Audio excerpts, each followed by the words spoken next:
Yo, and welcome back to the channel. So here we are in Nosy Be, Paradise Island. Oh my god, what a great place. Look at that. How beautiful is it? Hang on, what's that in the screen here? Oh, well, that's not so beautiful. But that is. And this isn't so beautiful at the moment, my patio. Look at that. Oh my god, what a dirty patio. But I tell you what, if you're a builder and you build the dreams of others, you build paradise properties, and obviously it's going to end up a little dirty in the process, because you can't build a paradise property without a bit of dirt, which is why I dress in shorts. I mean, look at this, there's dirt on them already. They're dirty. I dress in dirty shorts. I use cheap throwaway shoes. These are not Adidas, although they say Adidas. They're definitely not Adidas, not real. They're probably cost me about €5, something like that. But so yeah, I dress appropriately for the job. Anyway, I was on the way to Hellville the other day to go and buy a motorbike, and I seen there's an estate agent, an immobiliser. Estate agent. Lovely building. He's built a fantastic building, and apparently the guy's really, really nice who owns it, a foreigner. I think he's probably French, but I've gone there and I'm just having a look in the window. I'm just being nosy, having a look what's available, and I'm thinking, because I've got loads of people who contact me all the time about wanting big plots of land, €1 million plots of land, not so much $1 million villas and that, but big plots of land that they can build complexes on and things like that. I get people contacting me through YouTube. They're not the people who contact me through YouTube who are interested in me helping them to find land and interested in my knowledge of Nosy Be. They don't go on about me shoes, not in front of me anyway. Anyway, I've gone to this immobiliser place, right?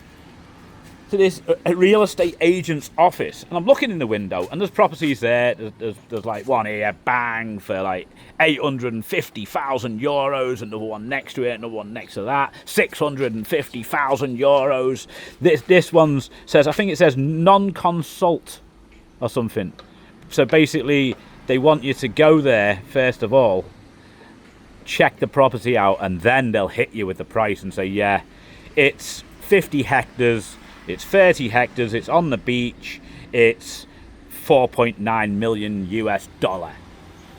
And that's where you're like, wow.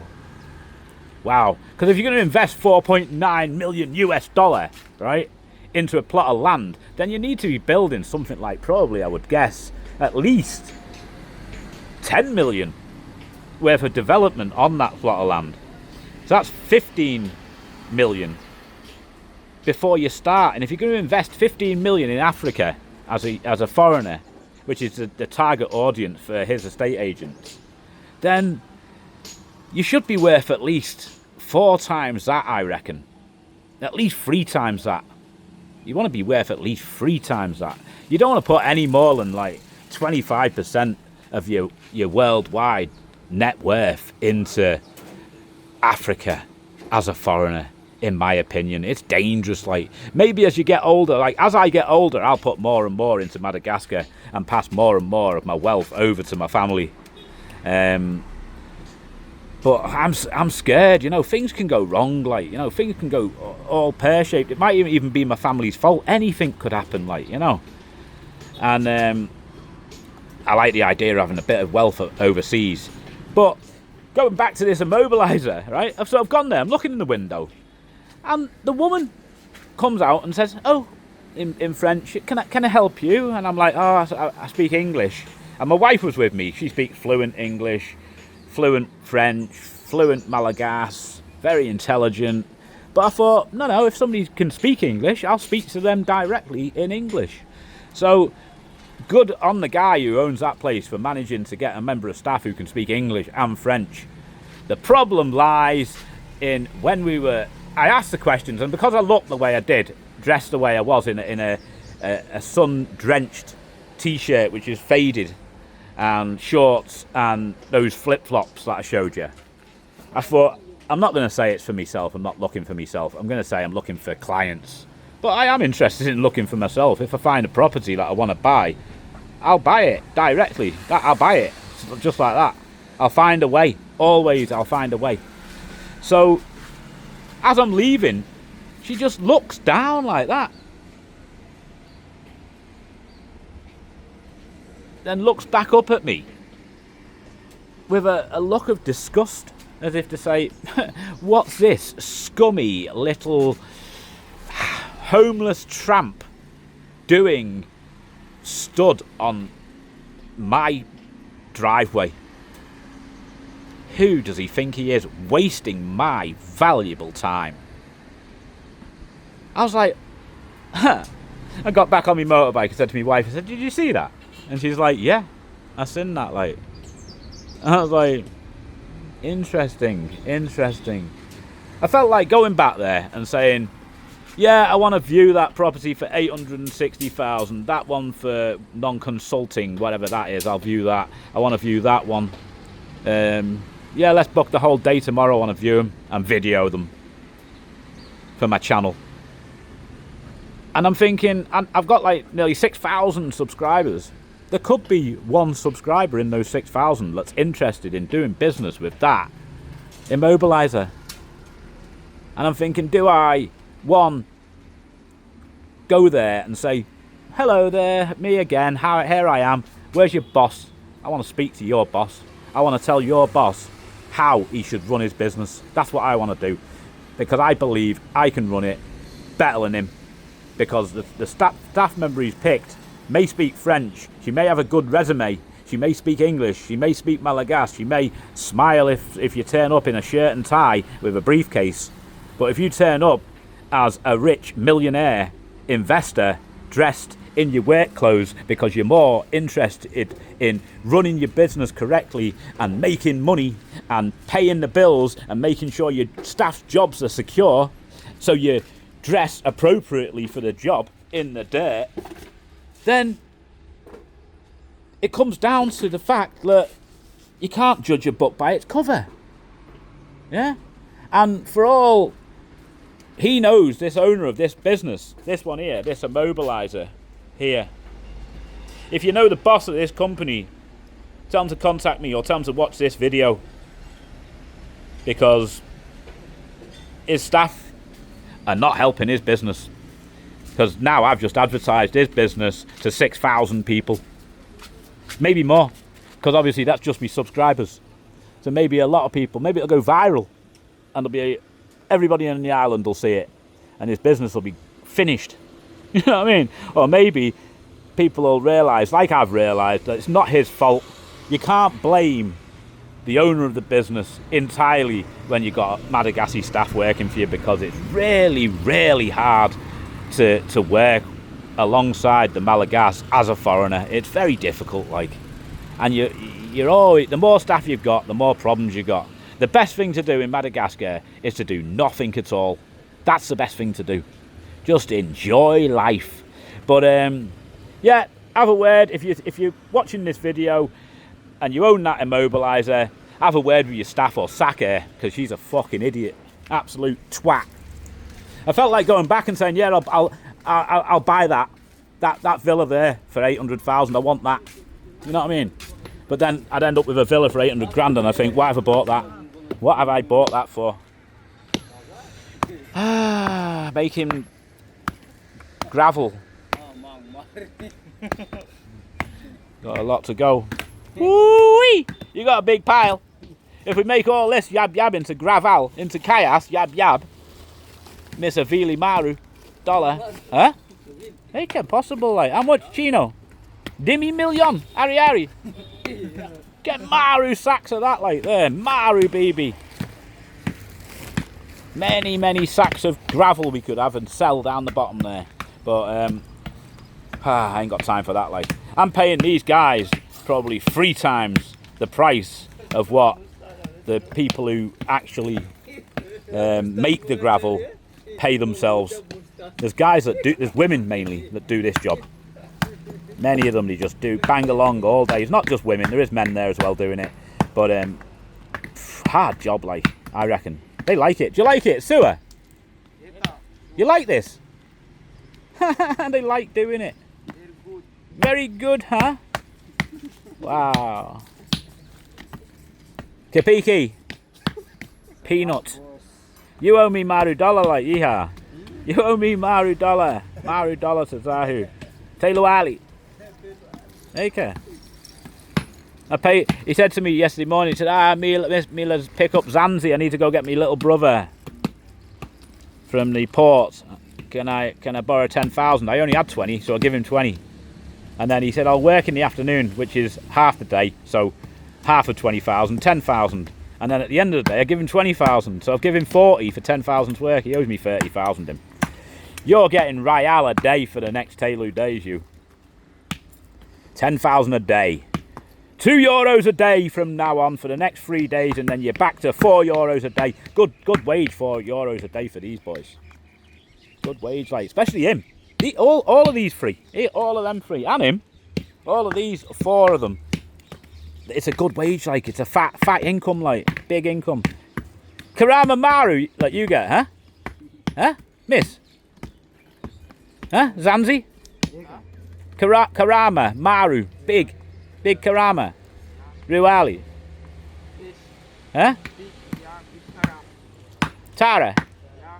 I think so, yeah. Lucky boys like you are, knowing me. You're very, very lucky. To Miasa for Zahu. I don't think it hurts too much to pay them. Bogosh! We call this guy good looking, like. Bogosh. Where is he? There he is. Bogosh! There he is, yeah. Call him good looking, like. Bogosh. Sewer. Alifa. Alafasu. Alafasu. I think it's like, get on with it. Get on with it. Alafasu. Go on. Alifa. Go on. Alifa. Alafasu. Ah, lovely day, like, in paradise. Lovely day in paradise. About that estate agent, don't hold the woman's behaviour against that estate agent. It's a very nice estate agent, and he can do a lot to help foreigners, including probably visas and all that sort of stuff as well. So it might be handy. It's halfway from Hellville, halfway from Diego Heli, basically right in the middle between the two, on the left-hand side. Looks like a beautiful private house. It's got properties for sale, pictures of properties for sale in the windows. It's very, very nice. There you go. How's the garden doing? This is the garden so far. We've got bananas, we've got beautiful flowers in the middle, row of them, and then we've got the DT tea, lemon tea, citronella. It is citronella. They'll grow massive, them, like. They'll 10x, not like me stocks, but they'll 10x them, like. Wow, got a lot of shit here, like. A lot. Big pile.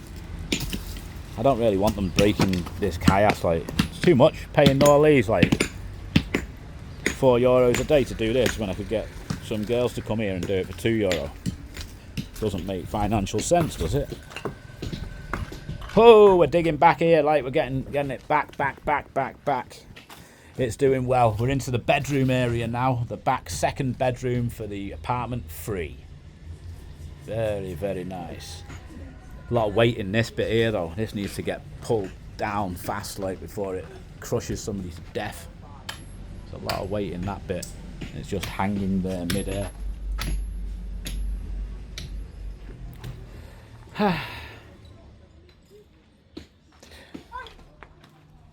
Getting there, though. It's getting there. Let's have a look inside, like, see how it's going inside.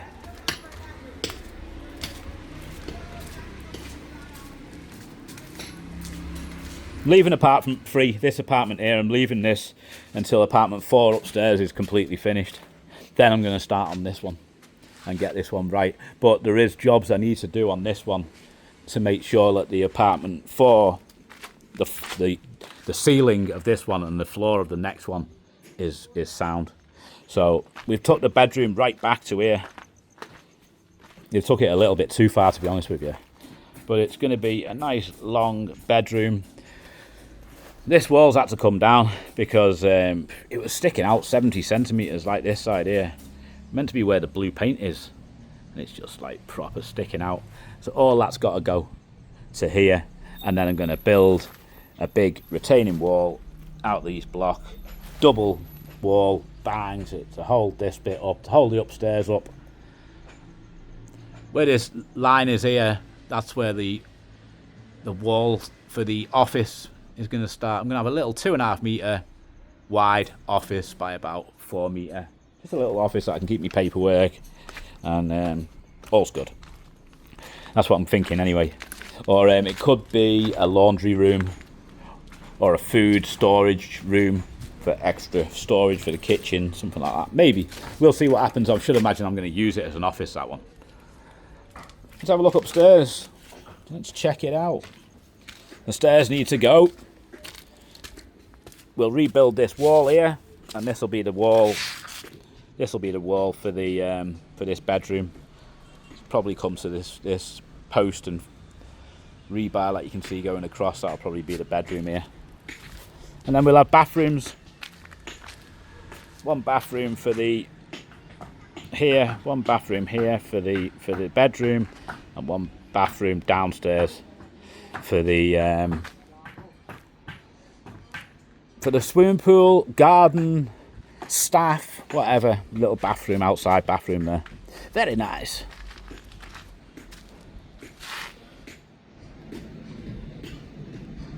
Tom's building his cadres, putting his cadres on for the 1 metre extension that we're going out. Very good. Very, very good. Yeah, so we're making progress. The end of this week, it's what, Tuesday now, I think. So by the end of this week, we need to get rid of all this. This needs to go. All of this needs to go. This staircase needs to go. We need to rebuild that wall. Build a back wall to the bedroom downstairs there. Knock that side off there as well. Build a wall there. So we've got a wall similar to this at the back. It'll be the same as that. The back and the side. Solid.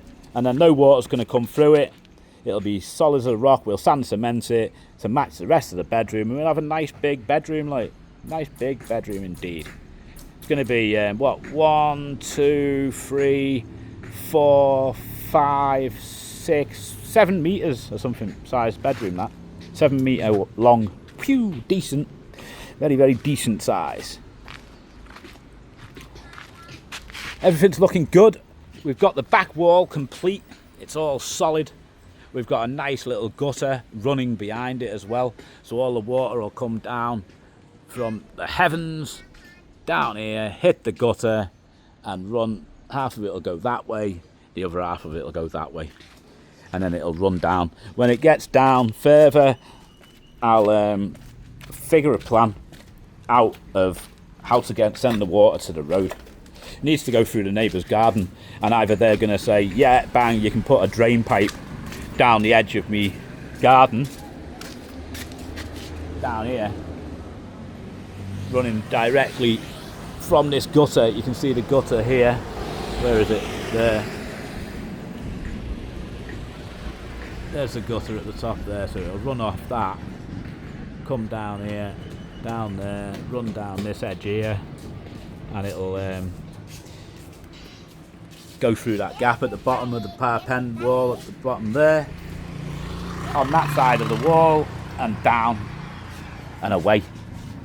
If they don't like that, well, I'll just knock a hole in the wall here and the water will just go out and run down to them, wherever it runs to. That's up to them, innit? That's their plan. But hopefully everything will go well. We've got the new staircase going up for the 4th apartment. Unfortunately, there's not enough room here to run the staircase up to here where we need it to be. It's going to come the other way. It's going to come towards the sea from this beam here. It's going to come from that beam there, coming out here a little bit, and the staircase will hook on there and go into there. It's a bit of an issue because obviously I'm not the best at building staircases, but I'm thinking it's going to have to be a spiral staircase. That's what I'm thinking, but possibly it's wide enough to get a double staircase in, and I can do it. Possibly. I don't know what to do there. I'm going to see if I can squeeze a normal staircase in, because a spiral staircase isn't ideal, and they do rust, and they are noisy, and sometimes I don't know whether he can get it perfect. I want it perfect, like, you know, every step to be exactly the same and that. I don't know whether the metal mechanic would be able to do it. I think he probably could, but I think it's also going to cost like 5 million. To finish the upstairs here, from what we've got now, to get the shell built upstairs, it's going to be 50 million. It's going to cost 50 million, which is 10,000 euro to get that to the shell. And then I'm going to need at least another 25 million to get windows and doors. So 75 million. Another 5 million for the staircase round there. If I go for the spiral, that's 80 million. 80 million. It's a lot. With that's include 55 million. 55 million for the upstairs, 25 million for the downstairs. Yeah, so that's 80 in it. 80 million to build this one up to the top level here, to there, bang, and put a roof on that one as a shell. 25 million. This one's double the size, so it's 50 million. So there you go. We've been busy. We're making kind of some progress. It's going well. Need to stop these boys from digging downstairs. What are they doing? I need to get these boys busy. I think they've done enough. Right, hey, let's go, Vita. Vita, let's go. Vita. You gotta say everything 3 times for them to understand, like. Hey, let's go. I think they understand. It's hard, like, to communicate when you don't speak Malagasy, like, you know. I do speak some words. They can kind of understand most of it, but it can take 2 or 3 repeating it 2 or 3 times, like, until they're like, ah, yeah, I know what he's trying to say. This is what he's trying to say. Got quite a lot of videos I'd like to do about different topics and stuff like that, about what's going on in Nosy Be. I want to go around, do a few walking videos around Nosy Be, and in the back areas, you know, in the areas where nobody goes, just to see what the real life is in Nosy Be for the people, for the viewers. I'd like to do that. I'm having trouble uploading my videos at the moment a little bit with the camera. Sometimes it starts shaking and I'm thinking, what the hell's going on here? Why is it shaking? What, the wrong setting must be on. So I'm trying to get the right settings, because it is a good phone. It's an S22 Ultra, S25 Ultra, so it's a good phone. But I need the settings right, don't I? And I can't have shaky videos. So I apologise if any videos are shaky until I sort it out. But there you go. Thanks for watching. That's going to be it for this one. Give us a like, give us a sub, and I'll see you in the next one from Nosy Be Madagascar.